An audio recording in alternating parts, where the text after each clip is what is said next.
The 2022 midterms are just around the corner, and there's already a lot of chatter about them, so I want to dive into the specifics today.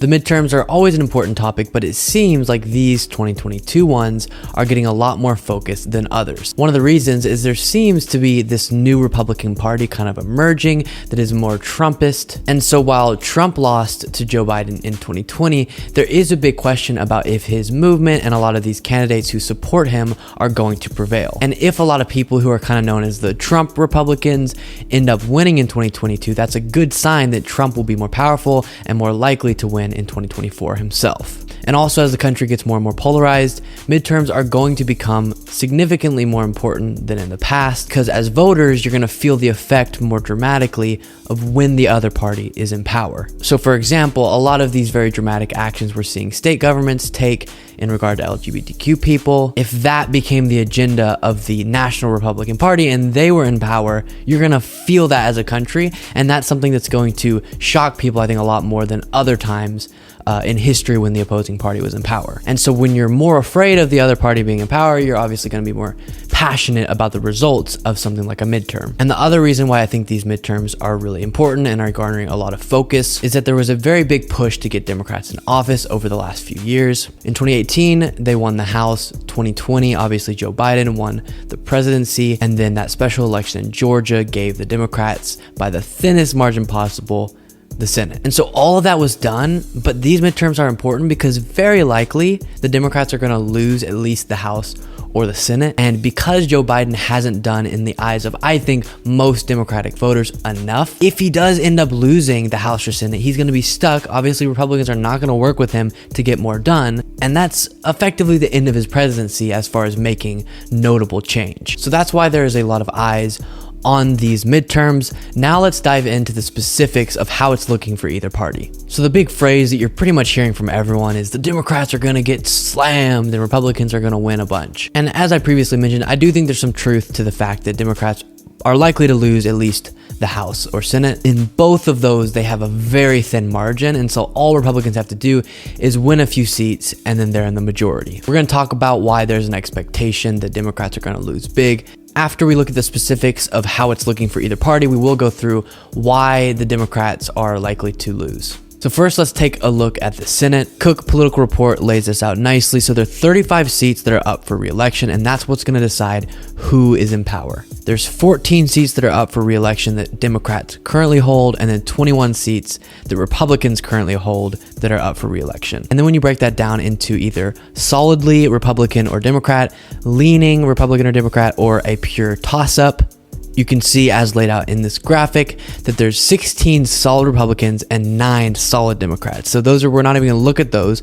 And then the ones that are more up for grabs, you have 3 leaning Republicans, 1 leaning Democrat, and then 1 more likely Democrat, and then 5 that are pure toss-ups. Obviously, a lean Republican or a lean Democrat, I think the likely Democrats we'll put those in the secured category, but the leaning both could, I think, be taken by the other party. And the toss-ups are the ones that we're watching the most closely and are obviously going to decide who's in power in the Senate. Because this video can't go on forever, I'm only going to walk through the specifics, the names of who those toss-up races are, but I am going to link this in the description below, so feel free to go through and check out these charts and stuff that I'm showing you today. So first, we're going to look at the toss-up seats that are currently held by Democrats. So you can see on this chart, Kelly from Arizona is defending his seat and it's close. Warnock from Georgia, who just got in, and then Cortez Masto from Nevada. So obviously, if you do the math in your head, if Democrats lose one of the seats that they currently hold, that's a toss-up. That means they're going to have to win. In the next chart, we're going to look at one of the seats that Republicans currently hold, but is a toss-up. So as a reminder, it's 50-50 split right now. Kamala is the tie-breaking vote. So all Republicans have to do is take 1 seat and defend their other seats. And then obviously, if Democrats just defend all their seats or lose 1, take 1, you know what I'm saying, then they'll stay in power. So of the 3 we just looked at, Kelly, Warnock, and Cortez Masto, I think Kelly is going to be able to pull it through. That's my guess based on polling right now. Warnock, it's going to be a tough race. He was behind in a poll I was looking at, and same thing with Cortez Masto. So I think Cortez Masto and Warnock are both very, very close races that Democrats could end up losing. Personally, I'm really hoping that both of them win because I want Democrats to stay in power, but Warnock especially, I really hope he doesn't lose. And now taking a look at the toss-up races that Republicans currently hold. In Pennsylvania, the primary is still going on, so we don't know which Republican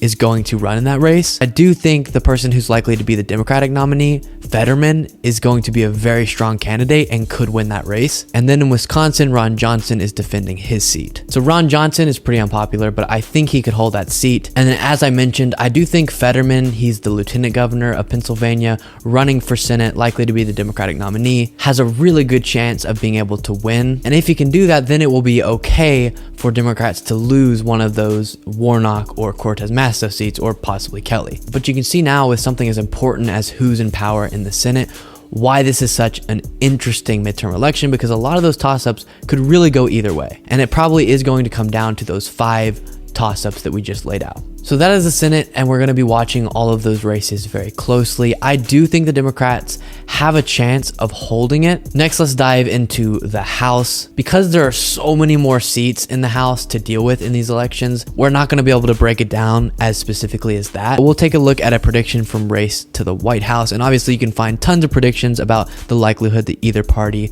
will win the House. And right now, as of April 11th, they have it at Democrats 38.58% that they'll win, and Republicans at 61.43% that they'll win the House. And I think I largely agree with that. Republicans do have a pretty good chance of taking power in the House, just based on the specifics of a lot of the races that are happening. But if Democrats could do a number of things from now to the midterms, they still have an opportunity to keep power, but it's not looking great for them. And just if you're curious, we're not going to look at the names, but there are 24 seats that they identify as toss-up seats, and those are the ones that are likely going to decide this election. Okay, so in my mind, the most likely scenario as of now is that Republicans take the House, but Democrats keep the Senate with a really thin margin. But either way, if the Republicans get either or both, it's going to completely bring the Democrats' agenda to a halt if it wasn't already at a halt. That brings us into so recently, after a terrible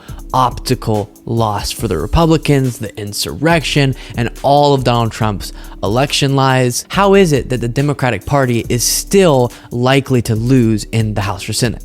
I mean, I don't know if you remember this, but after the insurrection, people were saying this is the end of the Republican Party as we know it. Democrats are going to be in power for decades before the Republican Party figure out what they're going to do because they've gone completely to hell. But then they bounced back, combined with a lot of the Democrats' mess ups, and somehow we're here in 2022 talking about the Republicans taking power again. Talk about the elements that are causing that to be the case. So I think it breaks down into 5 primary categories. The first is the normal midterm swing that happens in most midterm elections, where whoever won the White House, the opposite party takes power in the House or Senate. The second, I think, is the lack of action from the Democrats. And this is not, by the way, in order of importance or significance. I really don't know which one is affecting people more. I do think Biden ran on some big change and he just hasn't gotten it done. Joe Manchin and Kyrsten Sinema, I think, are much to blame for that. I mean, his Build Back Better plan, which was extremely popular and definitely would have helped the Democrats in these midterms, got completely killed by Joe Manchin and Kyrsten Sinema. But also Biden is to blame for that as well, because you're supposed to, whenever you promise things on the campaign trail, once you get in power, go out and fight for them. And he has not fought hard enough. He has not campaigned against them. He's not gone out, used his massive megaphone to attack them and force them into supporting these things. If Democrats got in office and were able to pass the originally proposed, or something close to it, Build Back Better, I think we'd be in a very different place right now. I mean, people would have free childcare, community college, Medicare expansion to dental, hearing, and vision. They'd still have that child tax credit and many other things, which people feel those things. And that will motivate them to want to keep you in power. But whenever they just don't see much improvement, they're not motivated to go out and vote for you. And that's an important point. While there is a number of people who will go either Republican or Democrat, and based on the actions of either party, they might swing back and forth. A lot of the results of these elections come down to the motivation of your voters. And so it's not that people saw the Democrats not acting enough and go, okay, now I'm going to vote for the Republicans. A lot of people just see Democrats not doing much and decide, okay, I'm not really going to go out and vote because I'm not that motivated to keep them in power. So that would be the second, lack of action for the Democrats. The third and fourth are kind of attached, but third is inflation. As we've talked about, that is really not something you can blame on Joe Biden and the Democrats. We were in an economic recession. The pandemic caused it naturally. All the governments in the world pretty much were having to go into overdrive spending to hold up their economies. Also, there were a bunch of supply chain issues caused, and a bunch of elements like that are going to naturally cause inflation to rise. But people are definitely feeling that wages are not keeping up with inflation, and so when you're economically in pain from something like inflation, you're less likely to favor the party that's in power. And fourth is gas prices, and I would encourage you, so I don't have to get into it all right now, if you haven't watched my video on gas prices, go check it out. It's pretty recently in my channel. It's called "Is Joe Biden to Blame for High Gas Prices?" And the conclusion I get to is no, but there is a lot of valuable information in that video just about what is causing high gas prices. But again, most people haven't looked into the nitty-gritty of what really is causing gas prices, and is it really Joe Biden? There's just a perception Joe Biden has caused high gas prices and the Democrats, are to blame for that. And so because people are definitely feeling the pain of those prices, they are likely to have a distaste for Democrats for that. And fifth, the Republican created culture wars. So we talked about the lack of action from Democrats causing their voters to be less motivated to go out to vote, because again, a lot of this has to do with voter turnout. This factor has a lot to do with getting Republican voters to turn out. And so as we've seen over the last couple of years, Republicans are pulling all these crazy big culture war issues out of their butts. And now every Republican parent is concerned about their kids are being brainwashed to be gay, or critical race theory is being taught in all these elementary schools, and kids are learning that they suck for being white and blah, blah, blah, blah, blah. You get the point. Those things do a really good job of motivating Republicans to go out and vote. And so I think because they've struck on a few issues that for some reason really motivate conservative voters, they're going to see a very activated base, and that is going to help them in these races. So those 5 factors, the natural swing from one party to the other in midterms, the lack of action from Democrats, inflation, gas prices, and the culture war issues, I think are the reason that Democrats are going to have a hard time in these midterm elections.